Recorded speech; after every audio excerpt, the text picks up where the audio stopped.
Olá, seja muito bem-vinda, seja muito bem-vindo. Quando especialistas e cuidadores falam de sexualidade no autismo, uma das principais preocupações é como prevenir problemas e dificuldades e como proteger as pessoas autistas que facilmente se tornam vulneráveis. Neste episódio, a professora Hilde de Klerk volta a insistir nesse ponto. Para prevenir dificuldades, também vamos usar apoio visual. Por exemplo, no caso de crianças em desenvolvimento típico, normalmente ensinamos quais partes do corpo podem ser tocadas por outras pessoas e quais partes do corpo apenas a própria criança pode tocar, ou a mãe, o pai, a irmã, quando estiverem cuidando dela. Quando vamos ensinar sobre isso para crianças, adolescentes ou mesmo adultos com autismo, e eu sempre prefiro começar com as crianças, o que podemos fazer é visualizar o corpo humano. Primeiro, vamos ensinar os nomes das diferentes partes do corpo. Por exemplo, isso é o ombro, isso é o braço, essa é a barriga, esses são os seios ou o peito, essas são as mãos, essas são as costas, essa é a perna, etc. Depois usamos cores. Por exemplo, o vermelho marca uma parte do corpo que ninguém deve tocar. Você pode tocá-la, mas outras pessoas não podem. As partes do corpo coloridas de verde são aquelas que as pessoas podem tocar, como as mãos. E o amarelo indica que as pessoas só podem tocar essa parte do corpo se tiverem permissão. Esses são apenas exemplos. Essas explicações precisam ser específicas para a pessoa, o mundo, as experiências e o nível de compreensão do indivíduo. Ou seja, às vezes, temos que fazer adaptações conforme a situação. Por exemplo, a criança aprendeu que determinada parte do corpo não deve ser tocada por outra pessoa. Mas um dia ela precisa fazer um exame médico. Então, podemos ensinar que o médico pode tocar as partes do corpo que normalmente não devem ser tocadas por outras pessoas. Temos que estar atentos às necessidades individuais. Também temos que ensinar sobre comportamentos adequados em espaços públicos e na esfera privada. Às vezes, faço um jogo com fotos de locais familiares para a criança, como uma praça, um banheiro, um supermercado, uma loja. Então, mostro as fotos e pergunto: você faria xixi aqui? Na verdade, isso é muito parecido com o treinamento de habilidades sociais, mas está diretamente relacionado à educação sexual. Você tiraria a roupa aqui? E mostro a foto de um supermercado. Para nós, isso é muito lógico, sabemos isso por intuição. Mas não se pode esperar da criança com autismo que ela entenda isso de maneira intuitiva. Nesse jogo, respostas corretas podem ser contempladas com uma recompensa. Para algumas pessoas com autismo, será necessário, além disso, explicar qual o comportamento adequado. E às vezes também temos que explicar o porquê do comportamento adequado. Já falei sobre as histórias sociais. Elas são muito boas para esse tipo de situação. Obviamente, a pessoa com autismo tem que ser capaz de compreendê-las. Já mencionei que as histórias sociais foram criadas por Carol Gray. Também é bom ensinar sobre os diversos tipos de relações entre as pessoas e o comportamento correspondente a cada um. Por exemplo, podemos pegar uma folha grande de papel e colar uma foto da criança no centro. Depois, desenhamos círculos concêntricos ao redor da foto. Cada círculo identifica um grupo de pessoas e os comportamentos que são aceitáveis em relação a elas. As pessoas mais próximas da criança estarão no círculo menor, mais perto da foto. No primeiro círculo, vamos ter a mãe e o pai. O comportamento que a criança pode aceitar deles é diferente do que aquele que ela pode aceitar de pessoas que se encontram mais distantes, por exemplo, de alguém que encontramos na rua. Esse recurso permite visualizar a ideia de proximidade. O que significa uma pessoa próxima? Num sentido literal, significa estar perto.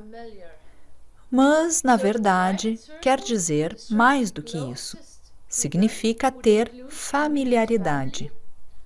O círculo mais próximo inclui a família nuclear. E comportamentos apropriados nessa esfera seriam abraços apertados, por exemplo. O círculo mais externo inclui as pessoas desconhecidas. O comportamento apropriado nessa esfera seria passar por elas e não conversar com elas, dependendo da situação.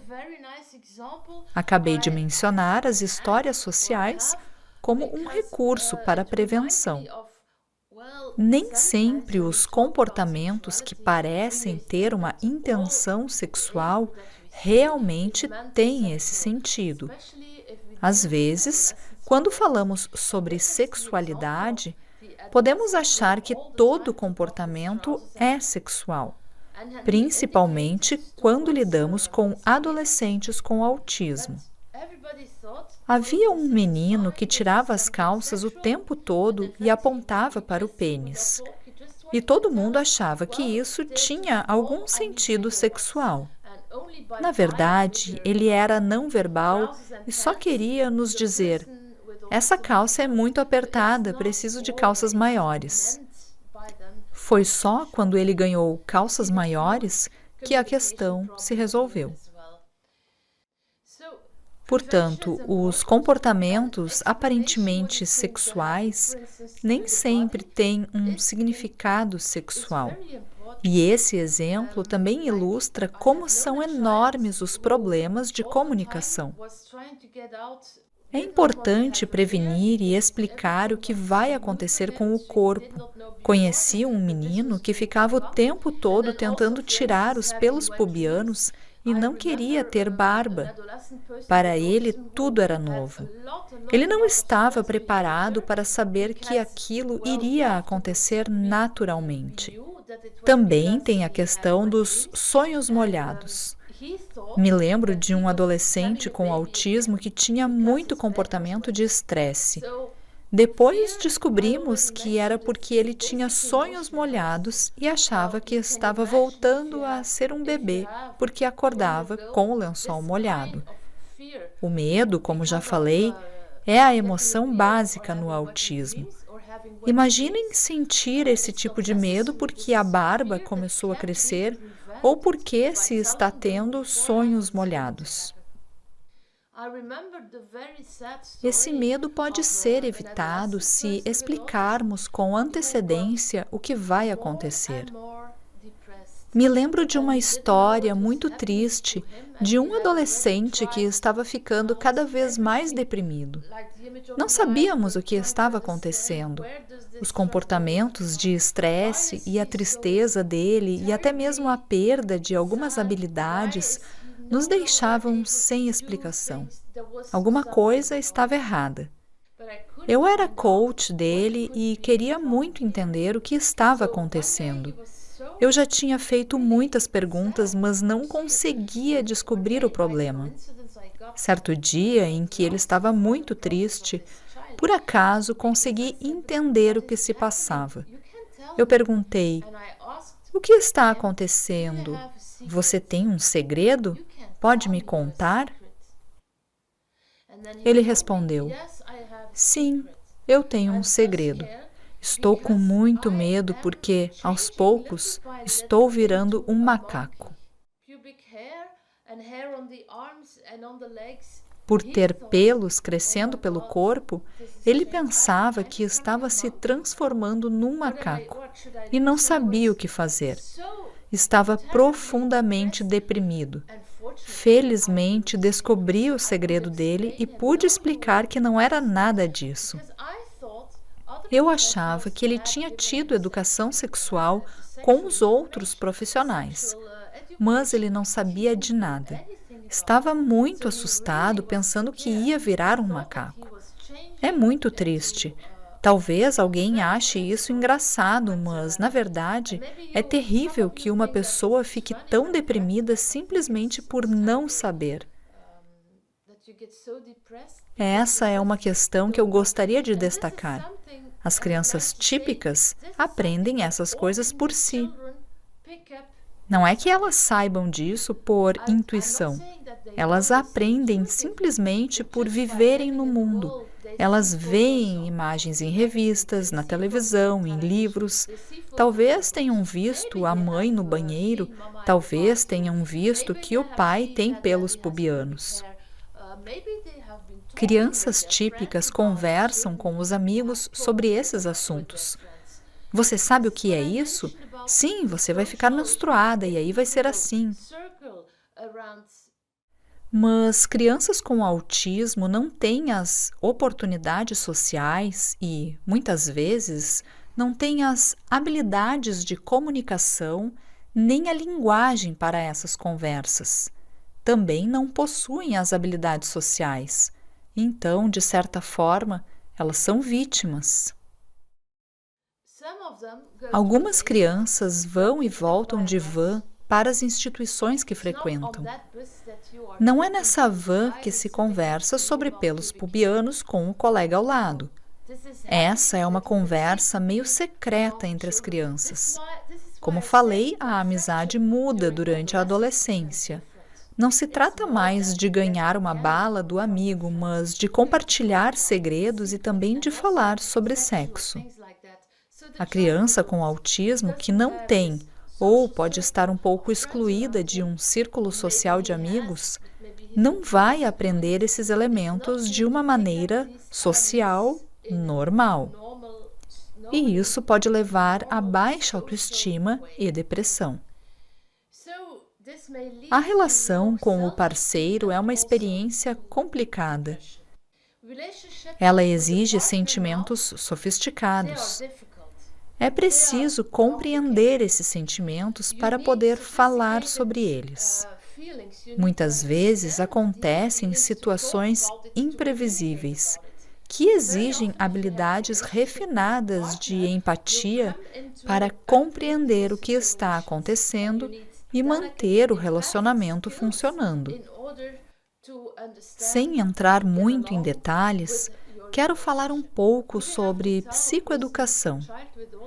Psicoeducação, nesse contexto, significa: devemos contar à pessoa, à criança com autismo, em dado momento que ela tem autismo? Às vezes, temos que contar, sim, principalmente quando se trata de crianças com autismo que têm inteligência, que percebem que são diferentes, que têm menos amigos e convivem com dificuldades de comunicação. As perguntas seguintes, então, seriam: quando devemos contar? Onde? Quem deve contar? E, principalmente, como devemos contar a uma criança que ela tem autismo? Há muito a dizer sobre essa questão da psicoeducação. Tenham em mente essas 4 perguntas, mas não saiam dando a notícia de qualquer jeito a uma pessoa com autismo. Existe todo um procedimento a ser seguido. Algumas crianças, quando finalmente descobrem que têm autismo, ficam aliviadas porque aquilo que sentem passa a ter um nome. Mas outras crianças podem estar em depressão profunda porque percebem que nunca serão como as outras. O problema não se resolve simplesmente dando essa notícia aos poucos e ao longo de um processo de vários meses. A psicoeducação é todo um capítulo à parte e seria assunto para outro curso.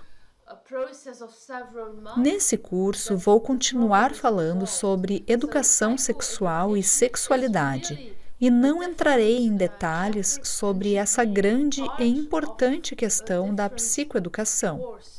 Ela é mais do que contar à pessoa que ela tem autismo. Mas essa é uma questão importante porque algumas crianças que hoje têm autismo, quando adultas, terão um relacionamento com outra pessoa. E, a respeito dessa possibilidade, temos que ter em mente duas coisas. Primeiro, a pessoa com autismo tem o direito de saber que tem autismo e o que é o autismo. E, segundo, a pessoa com autismo precisa considerar se deve dizer ao seu parceiro ou parceira que tem autismo. O mesmo vale para o trabalho. A pessoa é obrigada a dizer ao seu empregador que tem autismo? Como estamos falando sobre sexualidade e relacionamentos, vamos nos concentrar no quando, onde, quem e como contar para a pessoa que ela tem autismo.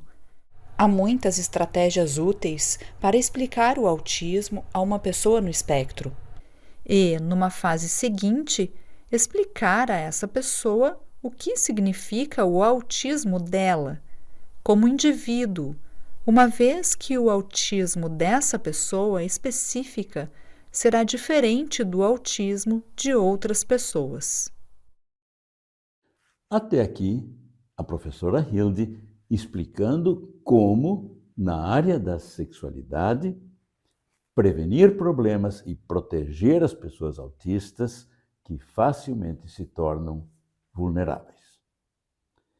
No próximo episódio, a professora vai se ocupar com o fato de que também no autismo a sexualidade não vem pronta, mas vai sendo construída ao longo de todo um processo de desenvolvimento da pessoa. E ela explicará como o autismo impacta essa construção da sexualidade. Todos aspectos importantes demais na vida das pessoas com autismo. E por isso, não perca. Aguardo você lá. Fique bem.